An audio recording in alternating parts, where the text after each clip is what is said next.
Durante esta mañana, la intervención del presidente de la República en una actividad en la comuna de Estación Central. Allí, pese a resistirse varios meses, el presidente Boric convocó finalmente al Consejo de Seguridad Nacional, el COSENA, para abordar la crisis de seguridad que atraviesa el país. El mandatario espera escuchar aportes y comentarios para poder implementar el proyecto de infraestructura crítica que contempla el despliegue militar en las zonas más afectadas, las zonas críticas del país. Sin embargo, desde el Instituto Nacional de Derechos Humanos aseguraron que siempre es una preocupación que por una mayor seguridad haya restricción de derechos y de libertades.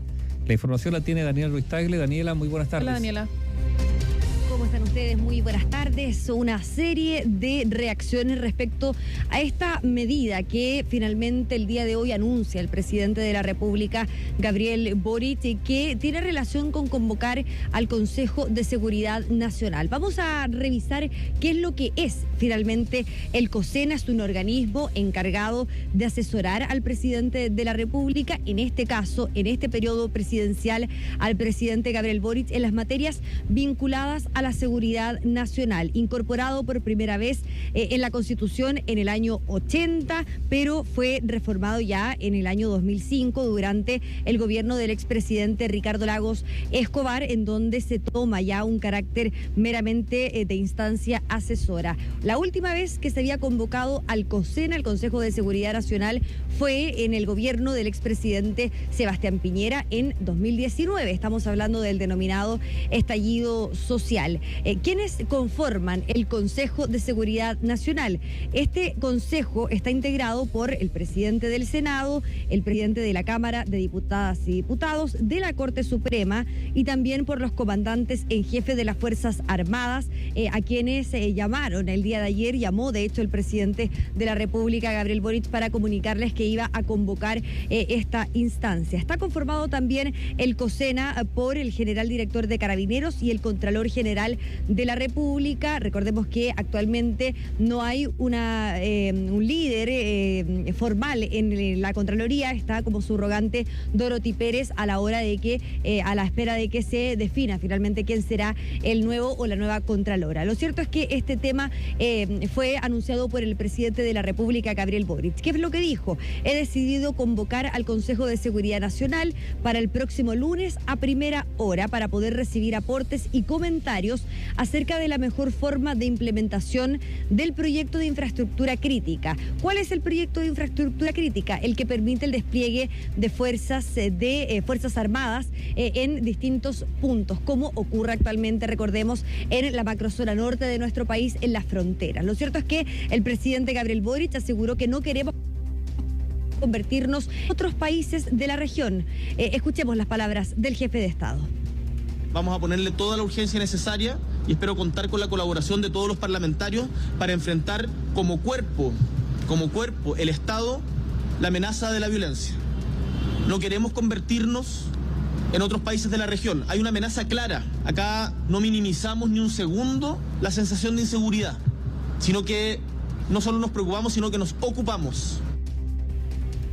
Este tema trajo, por supuesto, una serie de reacciones. Primero, por parte de los del Congreso Nacional, no solamente de la Cámara de Diputados, el diputado Ricardo Cifuentes, que conversó con Bio Bio la radio, sino que también con una reacción por parte del presidente del Senado, Juan Antonio Coloma. ¿Qué fue lo que dijo este último? Valoró la medida considerando la grave crisis de seguridad que atraviesa nuestro país. El presidente de la Cámara, el demócrata cristiano Ricardo Cifuentes, en conversación con la radio, no descartó la intención de suspender el receso legislativo, que recordemos ya comenzó y que se va a extender por todo febrero. Él dice que si es que es necesario sesionar, legislar en la materia, eso va a ocurrir, que no quepa ninguna duda. Escuchemos a ambos presidentes de las corporaciones del Congreso Nacional. Es un tema muy complejo para Chile. Estamos en un momento muy dramático. Por eso el Estado tiene que actuar con su máxima fuerza. El lunes comienza el periodo de receso legislativo. Nosotros hemos planteado por todos los medios que estamos absolutamente disponibles para hacer todos los esfuerzos necesarios para legislar. Si es que sirve hacerlo en febrero, nosotros vamos a estar absolutamente disponibles. En eso no tenga ninguna duda. una medida que fue resistida por parte del gobierno del presidente de la República, Gabriel Boric. Así lo dio a conocer hace algunas semanas la vocera de gobierno, Camila Vallejo, quien actualmente se encuentra de vacaciones, pero fue consultada en su momento y a propósito de las presiones por parte del mundo político respecto a lo anterior. Ella dijo que no era el camino avanzar hacia citar al COSENA, al Consejo de Seguridad Nacional, porque acá lo que se necesitaban eran medidas concretas y finalmente convocar al COSENA era una instancia netamente de análisis y que iba a tardar finalmente mucho tiempo en que se puedan implementar ciertas medidas. Lo cierto es que para sectores de la oposición señalaron que esto es tardío. El presidente de la UDI, Javier Macaya, señaló que el gobierno tiene las herramientas para poder desplegar a las fuerzas militares en la región metropolitana, por ejemplo, o en zonas críticas. Escuchemos al timonel de la UDI, quien dijo que también se hace necesario no pasar por la vía legislativa, sino que, por ejemplo, avanzar directamente hacia el estado de excepción constitucional.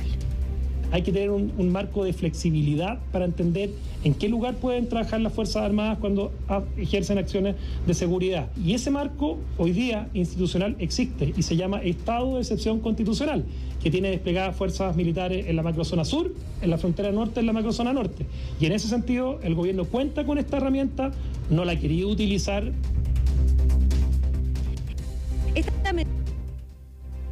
Estos coletazos, una serie de coletazos en el oficialismo. De hecho, hay varios personeros que no han querido responder al respecto. Por ejemplo, le preguntamos al senador y expresidente de Revolución Democrática, Juan Ignacio Latorre, sobre esta medida y él dice: prefiero no opinar respecto a lo anterior. Eso demuestra entonces lo que ha generado esta decisión que toma el presidente de la República, Gabriel Boric, respecto a estas medidas. Sobre el tema del despliegue militar se refirió la directora del Instituto Nacional de Derechos Humanos, Consuelo Contreras. Ella puso su preocupación en lo que es estas medidas por la seguridad. Dice que la idea es que no se restrinjan las libertades individuales. Pasemos a escuchar a la directora del INDH.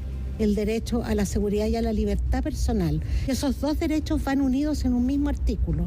Por lo tanto, vamos a mirar con atención cómo se va a resolver y qué es lo que se va a plantear, cuáles van a ser las medidas que se van a tomar, porque siempre nos preocupa que por mayor seguridad haya restricción de derechos y de libertades. Ese es un tema que al instituto siempre le ha preocupado. Marcela, Aníbaldo, ¿cuál es la información que manejamos hasta el momento? Bueno, que el presidente llamó el día de ayer a los jefes de las Fuerzas Armadas, pero no solamente eso, sino que las reuniones a propósito de este tema comenzaron el lunes en la noche. De hecho, sabemos que la ministra de Defensa, Maya Fernández, iba a iniciar sus vacaciones, pero lo cierto es que ella las suspende precisamente para iniciar las conversaciones con las Fuerzas Armadas. También comentarles que acá hay ciertas complicaciones respecto a la cantidad de efectivos militares para poder desplegar a las Fuerzas Armadas en las calles de nuestro país. ¿Por qué? Porque de acuerdo a la información que manejamos, serían entre 4.000 a 5.000 efectivos con ese número y no estarían llegando al objetivo, que finalmente es resguardar ciertos puntos.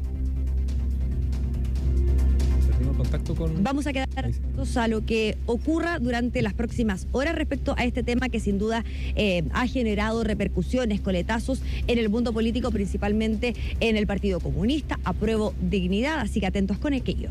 Marcela, Aníbaldo. Sí, a ver, hay varias cosas que hacer. Uno, habría que conocer si hay un balance o qué tipo de balance hay respecto a la presencia de los militares en la macrozona sur, en virtud del estado de emergencia.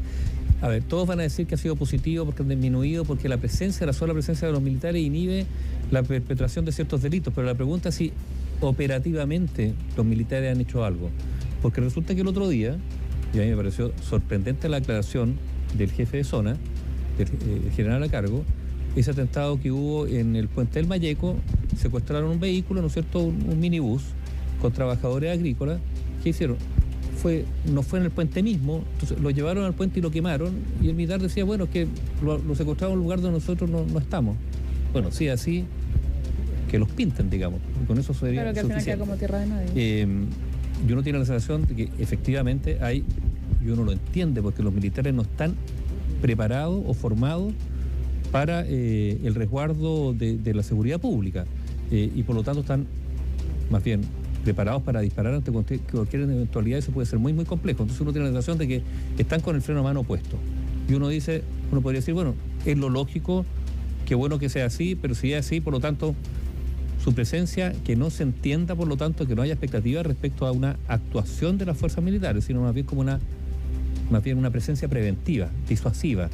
Y por eso algunos dicen que haya militares en algunas áreas sensibles, puntos críticos, estratégicos, etcétera, etcétera. Segunda pregunta, ¿hay suficientes militares para eso?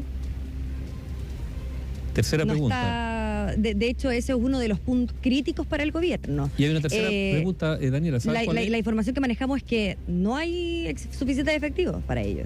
Claro, y la tercera pregunta es el concepto del centralismo, porque en la zona norte del país son muchas las autoridades y de todo signo político, también del oficialismo, que han pedido declaración del estado de emergencia, presencia militar, frontera, y no solo la frontera. Entonces, ¿es más grave la situación en la región metropolitana? Porque esto se está haciendo en virtud, vale decir, de la percepción de la región metropolitana. Nuevamente una mirada bien centralista. Pero ¿qué va a ocurrir con la zona norte? ¿Va a haber un desplazamiento de militares también para allá? ¿Esto a nivel nacional o solo la región metropolitana, Daniela?